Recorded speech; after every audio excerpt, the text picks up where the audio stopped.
Hello दोस्तों, मेरा नाम चंद्रशेखर है और आज के इस वीडियो में हम बात करेंगे हंगेरी के वर्क वीज़ा या वर्क परमिट के डॉक्यूमेंटेशन के बारे में।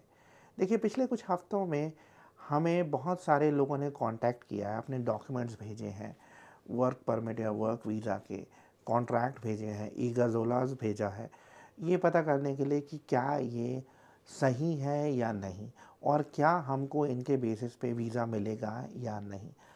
अब देखिए, होता क्या है कि आपको डॉक्यूमेंट्स मिल जाते हैं वर्क परमिट के। अब ये ज़रूरी नहीं है कि उनके बेसिस पे आपको वीज़ा मिले।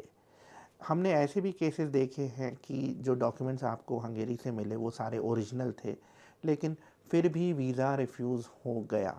तो आज के इस वीडियो में हम बात करेंगे कि आपको अगर हंगेरी का वर्क परमिट अप्लाई करना है तो आपको किन किन चीज़ों का ध्यान रखना है, और आपको ये भी ध्यान रखना है कि जो आपको डॉक्यूमेंट्स मिले हैं वो किस तरीके की कंपनी है।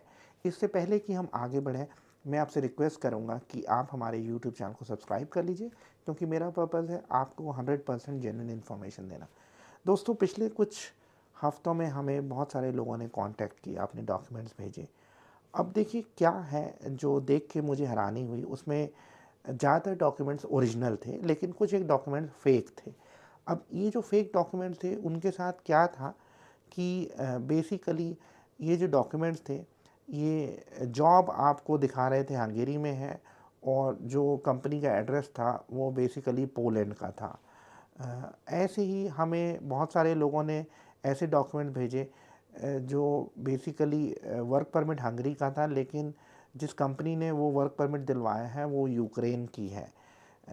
तो मैं कहूँगा, देखिए, अगर आपको हंगेरी का वर्क परमिट चाहिए तो आइडियली आपको डील करना चाहिए जो कंपनी या लॉयर हंगरी में बेस्ड है, या फिर जो इंडिया में है जिस पे आप रिलाई कर सकते हैं। मैं कहूँगा कि देखिए, ऐसी बहुत सारी कंपनीज़ हैं जो वर्क परमिट के डॉक्यूमेंट्स बेचती हैं। इनफैक्ट मुझे याद है, आज से करीब 3.5-4 साल पहले हमें किसी एजेंट ने कांटेक्ट किया था केरला से। अब उन्होंने क्या किया, 1000 यूरो पर वर्क परमिट के रेट पे 4 या 5 लोगों के उन्होंने वर्क परमिट ले लिया, और उन्होंने हमें अप्रोच किया कि क्या आप हमें डॉक्यूमेंटेशन में असिस्ट कर सकते हैं। तो हमने जब डॉक्यूमेंट्स को देखा, हमने उनको बताया कि ये जो कंपनी है ये कंस्ट्रक्शन कंपनी है और ये नई कंपनी है, बहुत ज़्यादा क्रेडिबल कंपनी नहीं है, और इस पे बेसिकली वीज़ा अप्रूवल के चांसेस नहीं के बराबर हैं।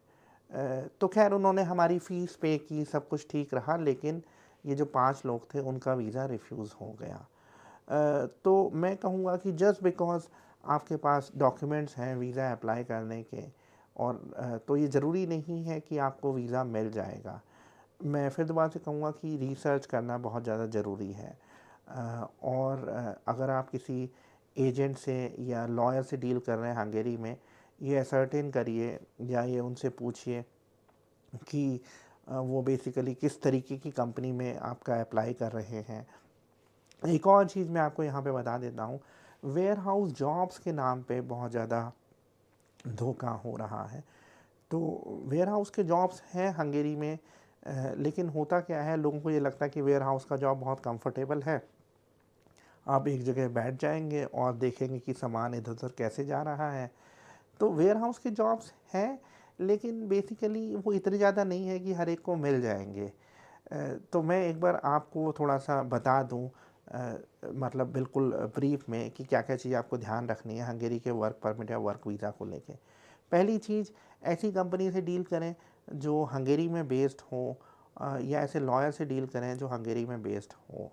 दूसरा, जो कंपनी है उसके बारे में गूगल सर्च करें, और ये भी देखें कि कंपनी आपको एकोमोडेशन कहाँ प्रोवाइड कर रही है, क्योंकि एकोमोडेशन डॉक्यूमेंट बहुत इम्पॉर्टेंट हिस्सा है वीज़ा एप्लीकेशन प्रोसेस का।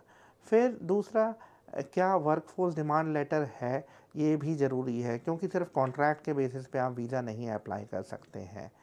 तो अगर आप इन सब चीज़ों का ध्यान रखेंगे तो आपके अप्रूवल के चांसेस बढ़ जाएंगे। अगर आपके कोई सवाल हैं या आपके कोई डाउट्स हैं तो आप कमेंट्स करिए। आप हमारे साथ कंसल्टेंसी सेशन भी बुक कर सकते हैं। आज के वीडियो में इतना ही। Thank you very much.